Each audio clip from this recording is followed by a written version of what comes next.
you got yourself the new Swagger 5 electric scooter from SWAGTRON. First, you'll want to check the box for any signs of carrier damage. Take photos in case you need to contact us. Now it's time to unpack. In this video, we'll cover the first steps you need to take after you receive your Swagger 5 Elite. We'll go over some tips for maximizing your swagger, as well as some troubleshooting help. We don't think you'll need it, but it's good to know. Carefully remove everything from the box, including the user manual and any tools.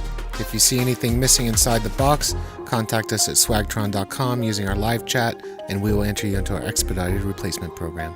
You've looked over the manual, double-checked and verified that you have all the necessary tools and parts. Now it's time to assemble your Swagger 5. Attach the brake handle to the bar using the included 5mm Allen. When attaching the grips, the left handle is lefty-loosey and right handle is threaded backwards to the standard. The right grip will rotate towards the body when standing on the deck. The left grip will also rotate towards you when standing on the deck. This will ensure the handles tighten when riding. The Swagger 5 Elite comes with a smartphone holder, perfect for helping you stay connected while staying aware of your surroundings.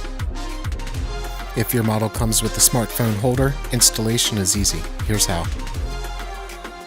Once you've assembled the Swagger 5 Elite, it's time to get it charged. Follow these steps when charging to make sure the power supply is good. If it reads red, it's bad. If it reads green, it's good to go.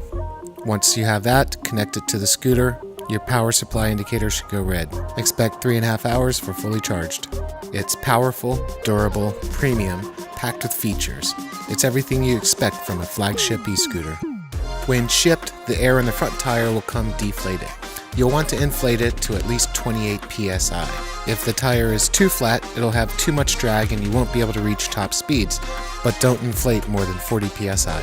The tire valve stem might be a bit short for some air pumps, so you might need to purchase a valve extender from your local auto store. And remember, we're here for you if you need us. Our expert customer support is staffed right here in the US, and they're available by phone, email, or live chat at swagtron.com.